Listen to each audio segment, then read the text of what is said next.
사무엘상 28장입니다. 사무엘상 28장 3절부터 7절까지의 말씀을 시작했습니다. 구약성경 456면에 있습니다. 사무엘상 28장 3절부터 7절까지 말씀인데요. 교독해서 한 절씩 읽겠습니다. 사무엘이 죽었으므로 온 이스라엘이 그를 두고 슬피 울며 그의 고향 라마에 장사하였고 사울은 신접한 자와 박수를 그 땅에서 쫓아내었더라. 블레셋 사람들이 모여 수넴에 이르러 진침해 사울이 온 이스라엘을 모아 길보아에 진쳤더니 사울이 블레셋 사람들의 군대를 보고 두려워서 그의 마음이 크게 떨린지라. 사울이 여호와께 묻자오되 여호와께서 꿈으로도 우림으로도 선지자로도 그에게 대답하지 아니하시고. 같이 읽겠습니다. 사울이 그의 신하들에게 이르되 나를 위하여 친접한 여인을 찾으라. 내가 그리로 가서 그에게 물을 가니 그의 신하들이 그에게 이르되 보소서 왼돌에 친접한 여인이 있나이다. 아멘. 할렐루야. 할렐루야. 십자가 앞으로 더 가까이 나아가는 우리의 삶의 길을 축복합니다. 오늘 본문은 이제 어느새 사무엘상 전체를 이제 마무리하게 됩니다. 오늘까지 통독을 통해서 사무엘상이 마무리되고요. 내일부터 사무엘하 부분이 이제 이어지게 되는데 사무엘상 전체가 이제 마무리되는 그런 가운데 중요한 사건이 하나 오늘 등장합니다. 바로 블레셋과의 전쟁인데 이 전쟁으로 인해서 사울과 요나단이 이제 죽음을 맞이하게 되고요. 그의 죽음과 함께 이스라엘의 마지막 사사였던 사무엘의 이야기, 또 첫 번째 인격이었던 사울의 이야기가 저물어가게 됩니다. 그리고 이 모든 과정 가운데서 하나님이 미리 예정하시고 준비해 놓으셨던 다윗이 이제 사무엘 하에서 왕으로 등극하는 그런 사건도 이루어지는 것이죠. 내 마음에 합한 자라고 하나님이 말씀하시고 인정하시는 그런 다윗이 새로운 역사를 이끌어가는 모습으로 이제 이어지게 됩니다. 자, 근데 이런 상황 가운데 사무엘상이 마무리되어지는 상황 가운데 사울 왕이 맞닥뜨린 지금 문제가 무엇입니까? 방금 읽었던 28장에서 사울에게 지금 찾아온 위기가 무엇입니까? 또다시 블레셋 군대가 쳐들어갔다는 것이죠. 이 블레셋은 계속해서 사울과도 악역이고요, 다윗과도 계속 악역입니다. 사무엘 하에서도 계속되는 전투가 블레셋과 이어지는데 이 가나안 땅에 또 이스라엘 국경에 가까이 살고 있었기 때문에 끊임없이 전투를 치러야 했고 계속해서 또 맞서 싸워야 했던 그런 상황들이 이어집니다. 블레셋 군대가 지금도 사울의 또 군대를 또 같이 맞서며 쳐들어오고 있는 상황인데요. 근데 이보다 더 큰 문제가 있습니다. 블레셋이 쳐들어왔던 것보다 더 큰 문제가 무엇입니까? 하나님의 침묵하심, 하나님이 인도하지 않으시는 거죠. 하나님께서 더 이상 나타나지 않으시고 말씀하지 않으시고 돕지 않으시는 겁니다. 얼마 전에 그래도 하나님의 말씀을 대원하던 사무엘 선지자가 있었잖아요. 근데 지금 그 선지자가 세상을 떠났습니다. 그리고 나서는 사울이 기도하는데도 응답하지 않으시고요, 제사장들을 통해서 묻는데도 하나님이 말씀하지 않으시는 겁니다. 가장 큰 문제가 바로 이것이죠. 블레셋 군대가 쳐들어오거나 다른 민족이 침략을 하거나 어떤 문제가 생기는 것도 괜찮은데 더 큰 문제는 하나님의 응답이 없다는 것입니다. 5절과 6절 말씀을 같이 읽어보겠습니다. 5절과 6절입니다. 시작. 사울이 블레셋 사람들의 군대를 보고 두려워서 그의 마음이 크게 떨린지라. 사울이 여호와께 묻자오되 여호와께서 꿈으로도 우림으로도 선지자로도 그에게 대답하지 아니하시므로. 지금 사울이 쳐들어온 군대가 너무나 두렵습니다. 그런데 더 큰 두려움은 아무리 기도해도 하나님 응답하지 않으시는 거죠. 꿈으로도, 그렇죠? 개인적인 꿈으로도 나타나지 않고요.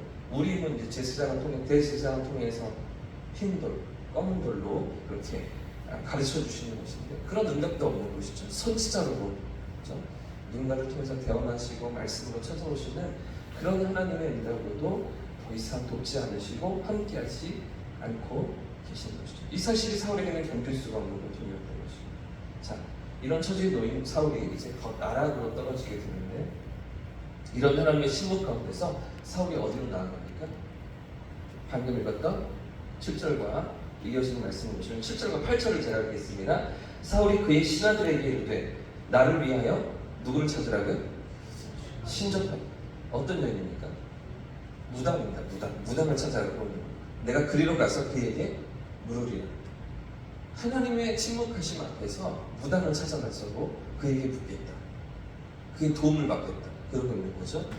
그의 신하들이 그에게 이르되 보소서 엔돌에 신접한 여인이 있나이다. 사울이 다른 옷을 입어 변장하고. 왜 다른 옷을 입었을까요? 왜 왕복을 벗고 다른 옷으로 갈아입고 그 여인을 찾아갑니까? 생각해 보십시오. 두 사람은 함께 갑니다. 호위하는 병사를 많이 들이고 가지고 거 아니고 그렇죠? 세 사람이서 동행하면서 엔돌로 찾아갑니다. 그 밤에 깊은 밤에 그 여인을 찾아가는 것이죠. 왜 그럴까요? 백성들에게 알리기를 싫어합니다. 백성들에게 드러내지 않고 몰래 찾아가고 있는 거죠. 자, 이렇게 숨어서 죄를 범하는데 사울이 이르되 청하오니 나를 위하여 신접한 술법으로 내게 말하는 사람을 불러올리라니. 누구를 불러올리라는 겁니까? 사무엘에게 얼마 전까지 하나님의 인도하심을 보여주었던, 가르쳐주었던 그 사무엘을 찾고 있는 거고, 밤에 몰래 변장을 하고서 신접한 여인을 찾아가서는, 무당을 찾아가서는 그에게 도움을 청하고 있는 이 지경까지 이 나락으로 사울이 떨어지게 된 것이죠. 사실은 3절 말씀을 보시면 사울 자신이 쫓아냈던 무당들이었거든요.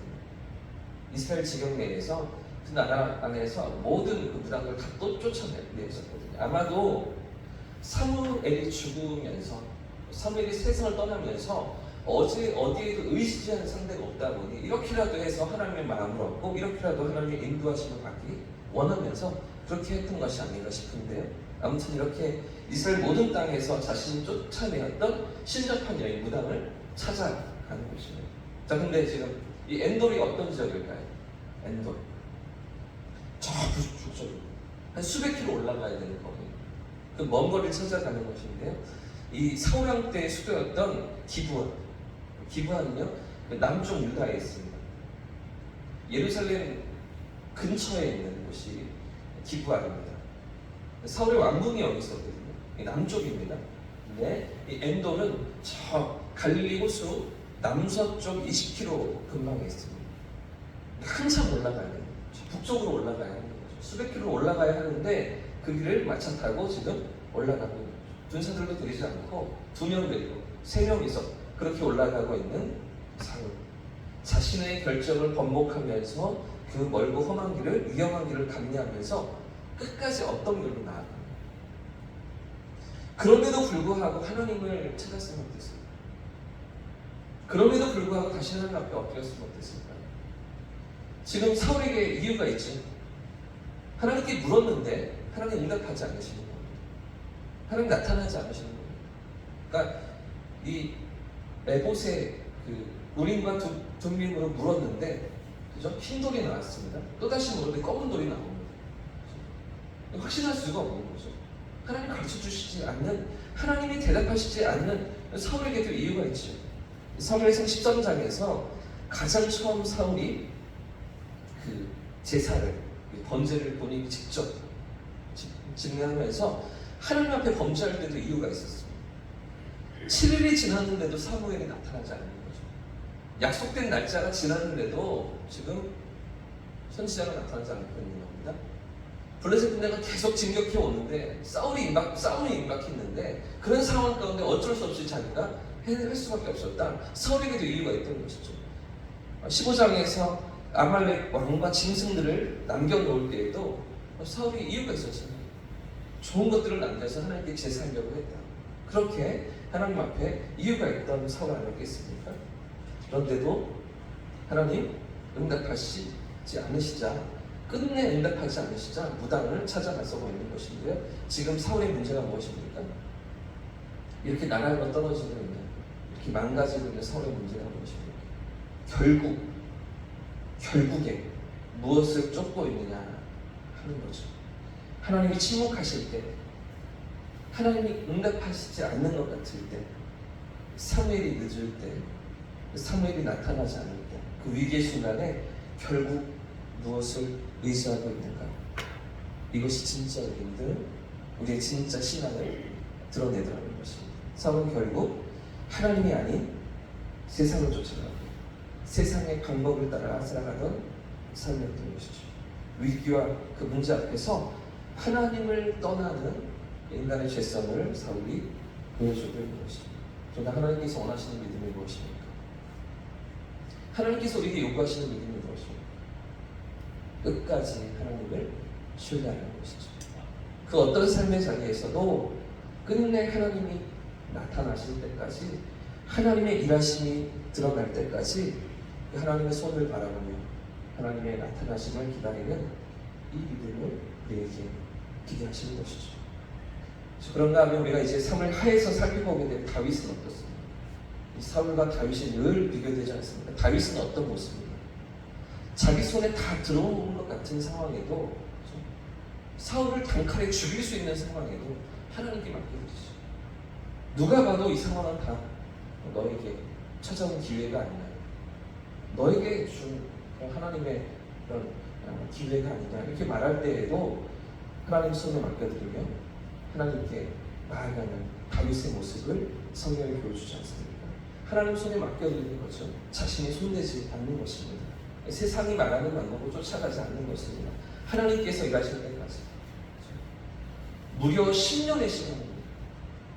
10년의 시간 동안 그 괴로움, 그 아픔, 그 고난, 역경, 그 모든 상황에서도 하나님이 나타나실 때까지 묵묵히 기다리며 인내하는, 하나님을 신뢰하는 모습을 성경이 보여주는 것이죠.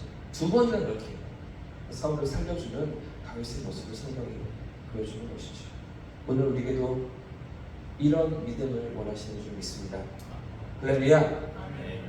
결국 하나님이 일하실 때까지 우리의 믿음이 살아있는, 우리의 믿음이 하나님 앞으로 나아가는 저와 우리 모두의 삶이길 축복합니다. 내 힘으로 어떻게든 처리하는 것이 아니라 하나님이 나타나실 수 있도록 하나님의 나타나심을 신실하게 기다리는 이 믿음이 우리에게 있기를 축복합니다. 오늘은 우리 주님이 십자가로 나아가신 성금요일입니다. 예수님께서도 그렇게 기도하시잖아요. 내 뜻이 아니라, 그렇죠? 내 원대로 마시고 아버지의 뜻대로 하옵소서. 결국에는 하나님의 뜻이 이루어져야 하는 것이죠. 하나님의 뜻 앞에 우리가 엎드리는 것입니다. 우리의 삶도, 우리의 가정도, 우리의 자녀들도, 우리의 교회도, 우리의 직장도, 사업장도 하나님 손에 맡겨드리고 주의 나타나심과 도우심을 경험하는 저와 우리 모두의 삶을 축복합니다. 이렇게 찬양